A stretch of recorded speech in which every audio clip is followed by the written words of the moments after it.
Good morning বন্ধুরা, আশা করি তোমরা সবাই খুব ভালো আছো। তো বন্ধুরা দেখো, আমি কিন্তু সকালবেলা উঠে পড়েছি আর এখন বাজে কিন্তু 4:37, মানে ভোর 4টে।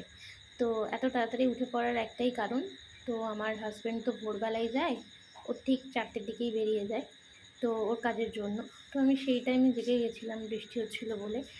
তো বাইরে গিয়ে দেখি প্রচণ্ড বৃষ্টি হচ্ছে, আর তারপরে এসে আর আমার শুতে ভালো লাগছিল না, ঘুম আসছিল না। সেই জন্য ভাবলাম শুলে আবার কিন্তু অনেকটা টাইম ঘুমিয়ে পড়বো, আর কাজ বাজ কিন্তু আমার দেরি হয়ে যাবে। তাই আর কি সব কিছু কাজকর্ম, বাসন টাসন মেজে ঘর বাড়ি মুছে পরিষ্কার করে নিয়েছি। নিচের ঘরের বিছানা, এদিকে সমস্ত কাজ কিন্তু আমার কমপ্লিট হয়ে গেছে। আর স্নানও আমি করে নিয়েছি। দেখো সব কিছু আমার পরিষ্কার করা হয়ে গিয়েছে।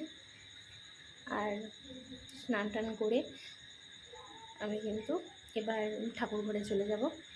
তো দেখো বন্ধুরা, আমি ঠাকুর ঘর কিন্তু স্নান করে মুছে ফুল টুল তুলে জল টল রেডি করে সমস্ত কিছু কাজকর্ম আমি রেডি করে নিয়েছি। থালা বাসনও মাজা ধোয়া কমপ্লিট। তো আজকে কিন্তু আমি ভিজে ভিজে ফুলগুলো তুলতে হয়েছে, আমাকে ভিজে গিয়েছি। তো যাই হোক, এবার দেখো আমার গপুকে তুলবো। তো গপুকে ডাকছি।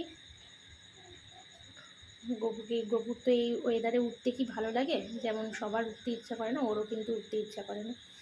তো কি করব, আমার তো তুলতেই হবে গপুকে। অনেক কাজ আছে, গপু জানে যে তার মায়ের কিন্তু অনেক কাজ আছে। তো দেখো গপুকে যেমন নিজের বাচ্চাদেরকে আমরা তোলার সময় একটু আদর করতে হয়, উঠতে চায় না, তো ভগবানকে আমরা তো সন্তান রূপেই পুজো করে থাকি। তো সেই রকমই গোপালের কিন্তু একদমই উঠতে ইচ্ছা করছিল না, তো আমি আদর করছিলাম এবং ডাকছিলাম। আর আমি যেটা সকালবেলা গোপালকে মানে জাগাই আর কি, বা তুলি, তো রাধে রাধে বলেই ডাকি। আর ওঠো ওঠো নন্দলাল এই গানটা ওকে করে তারপর কিন্তু আমি ঘুম থেকে তুলি। তো যাই হোক, এইভাবে আমি সকালবেলা পুজোটা কিন্তু সেরে নিলাম। আর গপুকে কিন্তু শুধু মুখটা ধুয়ে আর গোপালকে সেবাটা দিয়েছি। আবার কিন্তু দুপুরে কিন্তু অনেক কাজ আছে, কারণ গোপালকে স্নান করানো হয়নি, আর এত সকাল সকাল স্নান করাবো না আজকে, কারণ আজকে যেহেতু বৃষ্টির ওয়েদার। তো সেই জন্য কিন্তু আমি এখনও স্নানটা করাইনি, আর কিছু ফুল রেখে দিয়েছি, কারণ গোপালকে তখন আর একটু সাজিয়ে দেবো সেই জন্য। দেখো বন্ধুরা, আমি পূজা শেষ করে কিন্তু টিফিন করতে চলে এসেছি। তো আজকে সকালবেলা ভাবছিলাম যে কী খাবো, বাচ্চাদেরকেও কী দেবো। তো তারপর দেখলাম যে না, ঠিক আছে একটু চাউমিনই বানিয়ে নিই। তো চাউমিনটা বানানোর জন্য সবজি টবজি কিন্তু কিছু ছিল না, তো শুধু ডিম দিয়েই বানিয়েছি, একদম খুব চটজলদি এইভাবেই বানানো যায়। তো দেখো প্রথমে একটু তেল দিয়ে নিয়েছি, আর এদিকে কিন্তু আমি চাউমিনটাকে সিদ্ধ করে জলে ধুয়ে পরিষ্কার করে রেখে দিয়েছিলাম। আর এবার টমেটো আর কাঁচা লঙ্কা পেঁয়াজ কেটে রেখেছিলাম, পেঁয়াজ আর কাঁচা লঙ্কাটাকে ভেজে নিচ্ছি। ভাজা ভাজা হয়ে এলে কিন্তু এর উপর টমেটোটা দিয়ে দেবো।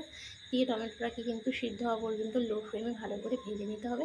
আর টমেটোটা গলে যাওয়া পর্যন্ত অপেক্ষা করতে হবে, মানে সিদ্ধ হয়ে যাওয়া পর্যন্ত। স্বাদ মতো দিয়ে দেবো নুন। তো তারপর ভালো করে নেড়ে চেড়ে যখন ভালো করে আর কি টমেটো পেঁয়াজ ভাজা ভাজা হয়ে যাবে আর কি, তার উপর চাউমিনটা দিয়ে দিচ্ছি। তো দিয়ে ভালো করে নেড়ে একটু লো ফ্লেমে ভালো করে ভাজতে হবে। তারপর ভেজে রাখা ডিমটা দিয়ে দিলাম। তারপর ভালো করে নেড়ে ছেড়ে একটু সামান্য হলুদ আমি দিয়েছি, তোমরা চাইলে নাও দিতে পারো, অনেকে দাও না, বা আমিও দিই না, কিন্তু মনে হলো আজকে একটু দিই। দেখো একটু ভাজাটা বেশ দেখতে ভালো লাগছে। তো চাউমিন আমার রেডি। তো সকালের ব্রেকফাস্টটা কিন্তু করে নিচ্ছি আমি আর আমার বাবু। আর এদিকে কিন্তু মেয়ে খেতে বসছে না, কারণ ক্যামেরাটা অন আছে বলে। তো যাই হোক, ক্যামেরাটা অফ করলে তবেও খেতে আসবে, নাহলে কিন্তু খেতে বসবে না। আর এদিকে দেখো 8:30 কিন্তু বেজে গেছে। তো আকাশের এই অবস্থা। তো আজকের ভিডিওটা এই পর্যন্ত বন্ধুরা, কেমন লাগলো জানিও। আর আমার ভিডিও যদি ভালো লাগে তো লাইক করো।